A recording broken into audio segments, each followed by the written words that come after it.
Today in Final Fantasy, Lifelink and Mill are together at last. We got a super sweet equipment, perfect for your Rico deck, and some super cool rare towns. Let's break them down. Hello everyone, it's Seth, probably better known as Saffreda, and it's time for another daily dose of Final Fantasy spoilers. So we've reached the end of week 2 of spoiler season. I know it's Saturday, but we still got some super cool cards to talk about, and we've got one more full week of spoilers to go, which means we should probably jump right into it, start talking sweet new Final Fantasy cards. Before we do, a couple of quick reminders. First, if you need any of these cards, you can snag them from our sponsor Card Kingdom over at cardkingdom.com/MTGGoldfish. Second, to keep up on all the latest spoilers throughout the day, you should head on over to MTGpreviews.com. Anyway, let's talk some Final Fantasy. First up today, we get a spicy new Azorius rare in Hope Estheim. So Hope, a 2-mana Azorius 2/2. It's a human wizard with lifelink. It's legendary, and it says at the beginning of your end step, each opponent mills X cards, where X is the amount of life you gain this turn. And this card's pretty unique. I don't think we've ever had a card before that cared about the combination of life gain and milling. So it's a pretty cool idea to convert your life gain into mill, and it can do some really powerful things in some scenarios. The funniest part of this card to me is I don't really know how arena players are going to take it. On one hand, arena players love life gain. Wizards recently confirmed that Ajani's Pridemate is the single most crafted card in the history of Magic Arena. On the other hand, arena players also hate mill, so I don't know what they're going to make of this card. So what do we do with this card? And my first thought in Standard was, okay, we can play it in some sort of Soul Sister style deck. We got Case of an Eaten Feast, Hinterland Sanctifier. We have Amalia, which wants to mill cards for Raise of the Past. But the problem is, Hope only mills your opponent's cards. If this milled our own cards, it would actually be really powerful in this deck because we could use it to fill our own graveyard and then reanimate everything with Raise of the Past. But since it only mills our opponent's stuff, I think this card's actually not very good in Soul Sisters. Yeah, if you're getting 3, 4, 5, 6 life a turn, you're milling your opponent for 3, 4, 5, 6, but that's probably helping them unless you have other mill spells to close out the game. There are some cool support pieces for this in Standard. I'm not sure what to do with them exactly, but we have Will Scion of Peace, which if you gain a ton of life, makes a huge cost reduction on your white and blue spells. We got Marina Veneral's Grimoire, which can draw you a ton of cards as you're gaining life. So maybe we can build some cool against the odds deck where we try to will into Marina Veneral Gilmore and then have hope and gain a bunch of life and mill our opponent out of the game. So there's a lot of cool brewing potential with this card. Once you get to older formats, or especially in Commander, the card kind of combos with effects that can double your life total, like Celestial Mantle or Beacon of Immortality or Revival Revenge. If you can get a decent amount of life and cast one of these, doubling your life total actually counts as gaining life. You go from 40 up to 80, that counts as gaining 40 life by the rules of Magic, and then you go to your end step and you mill everyone for 40. If you can do this maybe twice or have enough high enough life total, you might be able to just mill the entire table at once. It also works really well with stuff that doubles up your mill. Burvac, for example, Frang's Sanity. Frang's Sanity is kind of interesting. So on your end step, you get to mill the enchanted player equal to the number of cards that went to their graveyard from anywhere this turn. But since we have 2 end step effects here, we get to stack that. So we can stack them so Hope resolves first and mills a bunch of cards, and then Frang's Sanity will double up that mill essentially and mill even more cards. The other thing you can do with this, if you want to be really mean in Commander, is it is a pretty good Staxy Pillow Fort Commander where you just play stuff like Ivory Tower and maybe Alhammar's Archive, these repeatable life gain effects, and then just pillow fort up with Ghostly Prisons. If you want to go really mean stuff like Winter Orb, anything to just slow down the game, and trust that little by little, you're just going to mill your opponent's entire deck out. So I'm sure this deck would be kind of hated by your play group, but it is a legit way to build around Hope. So Hope, I actually really like this card. I'm not sure this is an especially good card, but it's got my brewing senses tingling because we've just never seen anything like this before. So this is one of the cards I'm most excited to try to break in one way or another. In Standard, maybe in Modern, definitely in Commander. So a super cool new design. We also got an equipment that I kind of like in Ninja's Blades. So Ninja's Blades, it's a black job selected equipment. It costs 3 mana, so it makes a 1/1 hero when it comes into play. It says equipped creature gets +1/+1, so it's essentially making a 2/2 for 3 mana.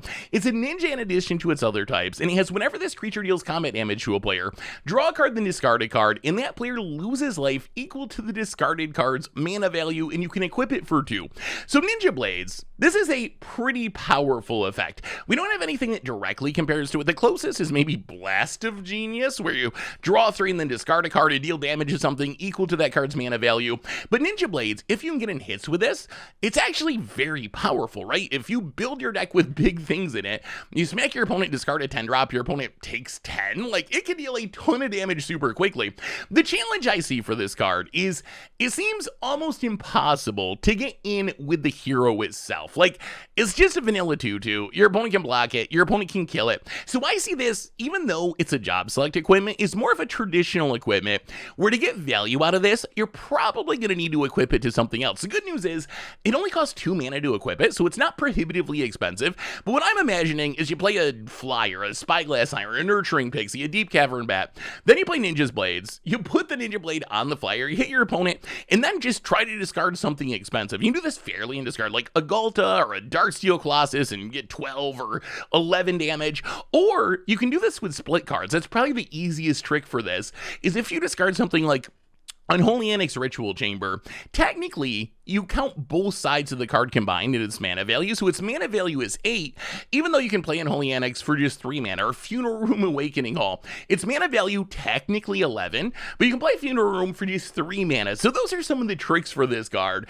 We'll see if it's actually competitive, but I'm actually excited to try to build a deck around this in Standard. The other possibility is you combine Ninja Blade and the big stuff that Ninja Blade wants with some reanimation. So you get in with your Ninja Blade, or something equipped with Ninja Blade, discard your Valgavoth, get 8 damage on your opponent, or make your opponent lose 8 life technically, and then the next turn you got a Valgavoth in your graveyard that you can reanimate with Zombify and then win with the Valgavoth, so that also seems pretty powerful.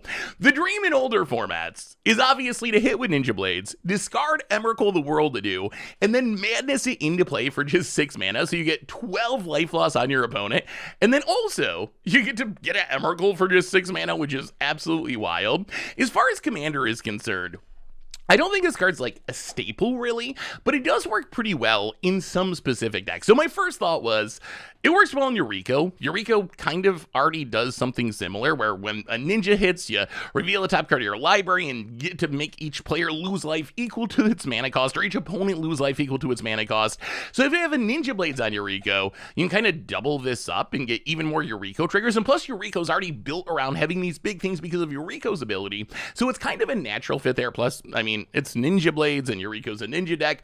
Also cool with like Felix 5 Boots to double up its combat damage trigger. Maybe some equipment decks like Surgwin. The problem with equipment decks is black is not the most popular color for equipment decks, so there's not a ton of those in Commander. But if you are a black equipment deck, I think this is worth playing. Like, the loot effect is fine. You get in some damage by making your opponent lose life. So Ninja Blades, I actually really like this card. I don't think it's like busted or anything, but it seems like a cool build around. It's cheap enough to equip that I think it could have uses in Standard, and if you do build around it, it seems like it could actually be pretty powerful. We also got a couple of rare town lands, which are pretty interesting. So we kick things off with Balamb Garden Seedy Academy and Balamb Garden Airborne. So the front side, it's a land, it's a town. It says it enters tapped, it makes Simic mana, so a blue or green, and then for 7 in tapping, you can transform it, but the ability costs 1 less for each town you control, each other town, so it doesn't reduce its own cost.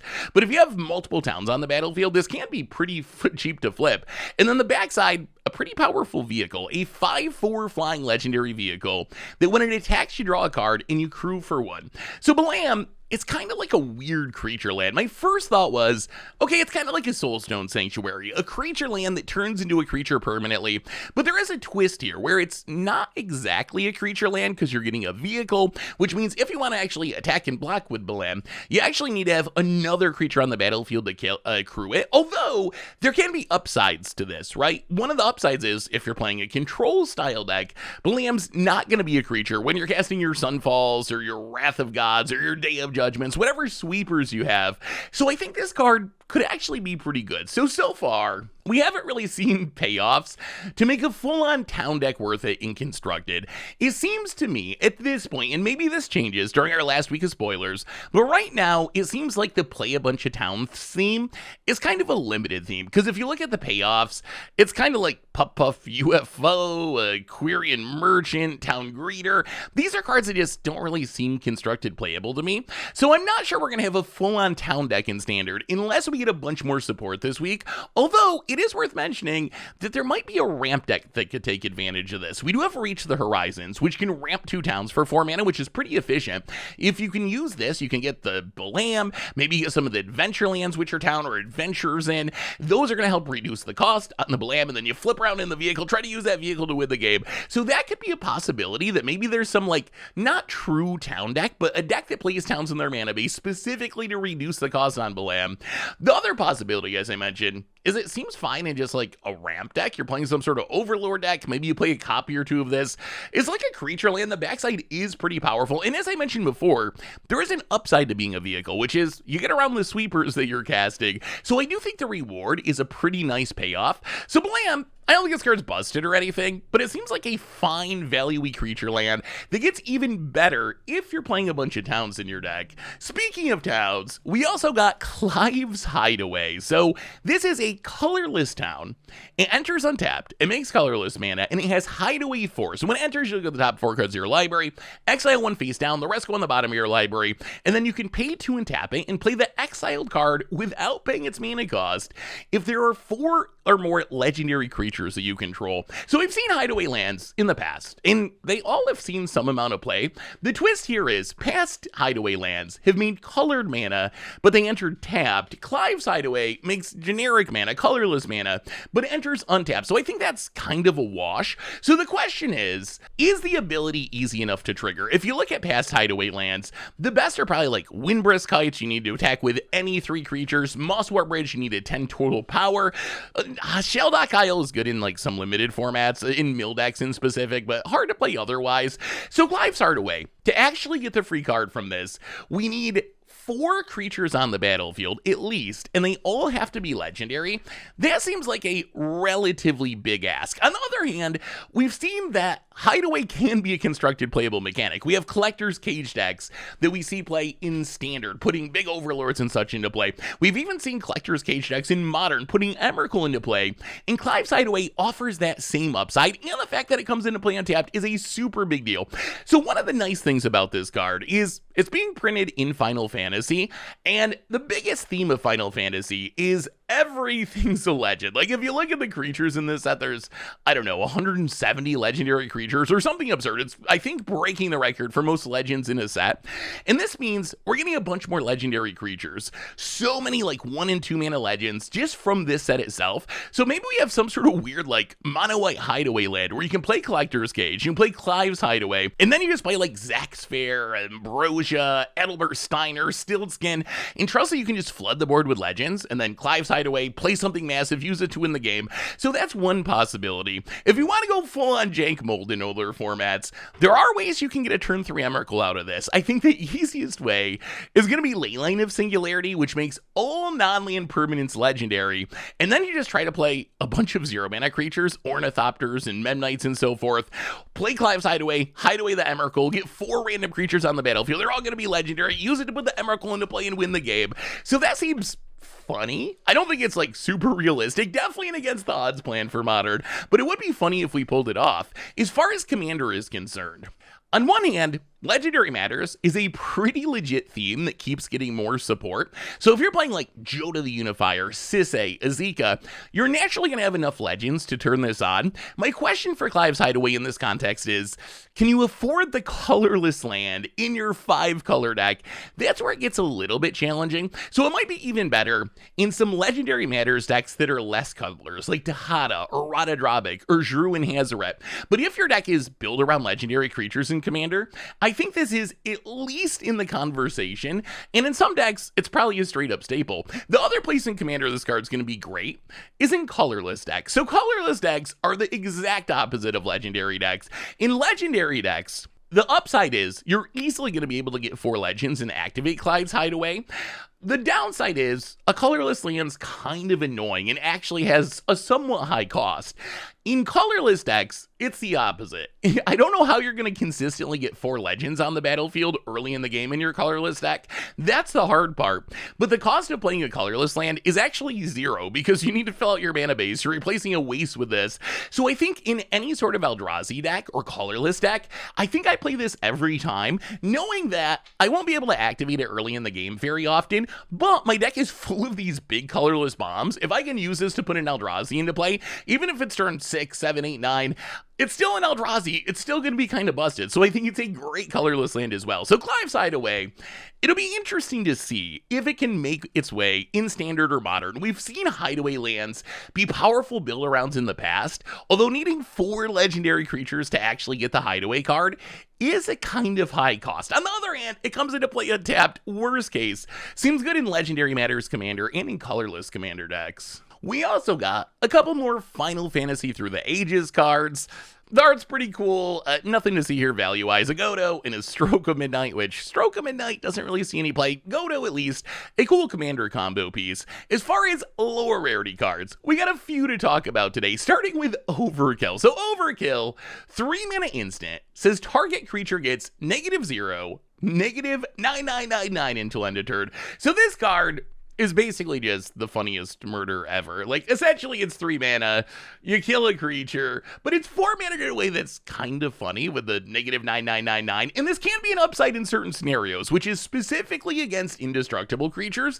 This is actually way better than murder, so if we end up in a standard where people are putting Darksteel Colossus into play, or Ketramos is a staple, or Sabsunin Lux Embodied is everywhere, I could see this actually being an okay removal spell since it gets around indestructibility. So Overkill, probably just a flavorful limited card because murder isn't especially playable anymore, but still a super fun design. We also got, speaking of removal, Sleep Magic. So Sleep Magic, 1 blue mana to enchant a creature. When it enters, you tap the enchanted creature. Enchanted creature doesn't untap during its controller's untap step, but when this enchanted creature is dealt damage, you have to sacrifice it. So essentially, 1 mana blue removal, the blue Swords to Plowshares from the set, and it could be good enough for Constructed, although I wonder, in Constructed, we have like Unable to Scream in Standard, which is also 1 blue mana. It doesn't completely get the creature tapped down and out of the way. It turns it into a 0/2, but it also makes it lose all of its abilities. So it's going to depend which of these is better, depending on the meta. If you're playing against Shieldred, for example, you really want Unable to Scream because the ability is going to kill you even if Shieldred is tapped. But on the other hand, if you're just playing creatures that are beating you down, Sleep Magic might actually be better because it gets the creature out of the way. It can't chump block as a 0/2 toy. So I think it could have Constructed relevance in the right meta. We also got Cargo Ship, which I think is an interesting standard card. So 2 mana for a 2/3 vehicle. It is flying and vigilance, and it can tap to add a colorless mana. You can only spend this mana to cast artifact spells or activate abilities of artifact sources, and you can crew it for 1. So this card I'm intrigued by, just because it's essentially another Fabrication Foundry for Standard, and we've seen Fabrication Foundry show up to ramp into artifacts in like Simulacrum Synthesizer decks, Ether Spark style decks. So I think maybe now that we have another 2 mana ramp piece for artifact decks, that might increase the consistency of artifact decks. As a vehicle, I don't really care about this card. I don't really want to crew it up. I mean, I guess there'll be situations where you'll crew it up, but really as a 2 mana rock, even when it only works for artifacts, that could actually matter for Standard. We also got Black Waltz number 3, a 4 mana Rakdos 2/2 legendary wizard with flying and death touch. This is whenever you cast a non-creature spell, it deals 2 damage to each opponent. So Black Waltz number 3, essentially a more expensive gutter snipe with a better body since you get flying and death touch, but it's a gutter snipe you can play as your commander. So this card, not Standard relevant by any stretch. It's just too much mana, too small of a body, always dies to Burst Lust of Lightning, always dies to cut down. But in commander, could be kind of a fun uncommon build around, especially for like Pauper Commander where you have to play an uncommon legend. Anyway, that brings us to the end of our daily Final Fantasy spoilers for today. So which card from today are you most hyped about? What do you think about the new towns? Let me know what you think in the comments, and I'll be back on Monday with even more Final Fantasy spoilers. So until then, have an amazing day everyone, and I will talk to you soon. Looking for even more magic? Well, check out yesterday's Against the Odds, where we did some Throne of the God Pharaohing in Standard. And of course, you can find our last spoiler video right here.